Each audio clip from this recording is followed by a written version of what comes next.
the Vintage Pickin Mama. So today I'm at home at my house in Central Florida.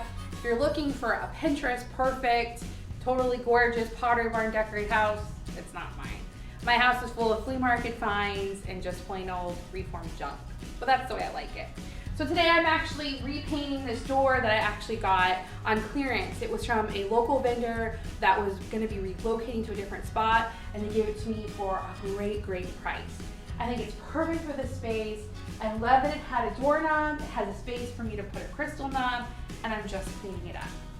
A cool little tidbit that I like to tell you guys, I don't know if you know this, is that this one came pre-done with a chalkboard paint, and if you actually flip it around, since it was chalkboard paint on glass, you can use the opposite side as a dry erase board. So that's pretty cool. It also came white, which is something that I really wanted since I love neutrals. So I don't want to do too much to it.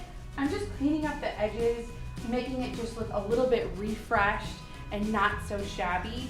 I like junk, but I like my junk to look a little bit upcycled, if that makes sense.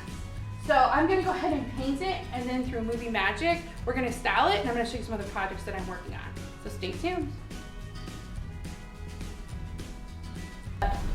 What I'm really concerned about is right here where this was painted, because the vendor I got it from was actually using the opposite side. They weren't too concerned about these edges right here, but for me, a little bit of my OCD comes in then, where I don't want to see this, so I'm painting over it. That's why I like these little chip brushes, because you can get into the little edges. I know it's quicker with the big rollers, but I'm a control freak, and it's better control with the little ones. You're probably gonna have to go over the areas where there's paint like this probably a couple times. You're not gonna get it on the first try, but that's okay. By the time that we go all around it, it'll probably be dry enough that we can do that second coat.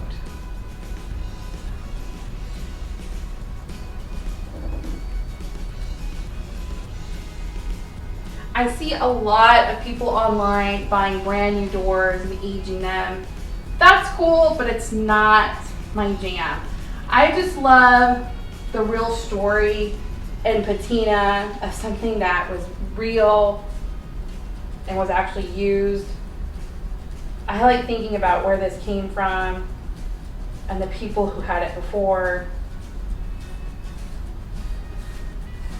I'm a writer, so the story matters to me. That's why I love antiques and vintage so much.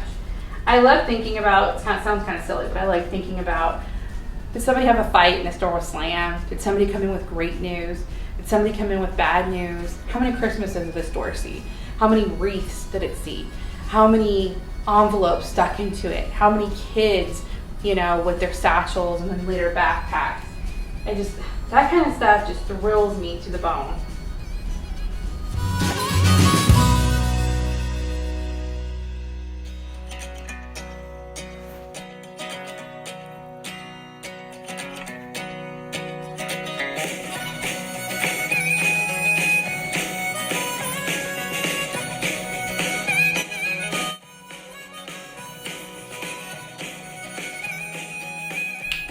Hey y'all! So I set it up for y'all just to show you a little bit about how I like to decorate with vintage doors.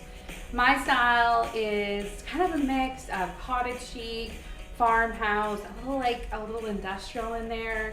So there's a lot of different ways that you can do this, but I'm giving you guys some good options. So what's hot right now, what I really love to decorate with is old suitcases. I know that they're classic and they never go out of style, but because they're becoming more and more scarce, grab them up. I like to get the real thing. I don't like to paint them usually. I painted one on the bottom because it was just in such poor condition. But I like to mix them. I like the different types of color. I have this little cutie lamp that actually came out of an old movie theater, and I just put it with one of those naked lampshades where you can see right through. Vintage books are my favorite thing to decorate with. I think when you need a filler, when you need something interesting, vintage books. I like getting some of the classics. I have a couple Little Women, a little Anna Green Gables, and then I have some really obscure ones, etiquette books. I really enjoy them, and you can get them for just a couple $1 for the more obscure copies. I have my good old pinstripe armchair here. We have some classic floral pillows. It's just so cottage chic. And then of course, I added this little wreath up top to my door.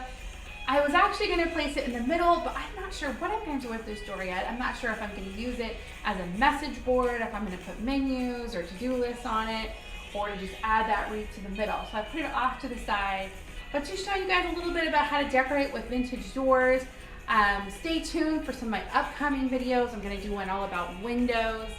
I love pieces like this because it's a little bit of the story of wherever that door or window came from that you can take to your house and you become part of the story.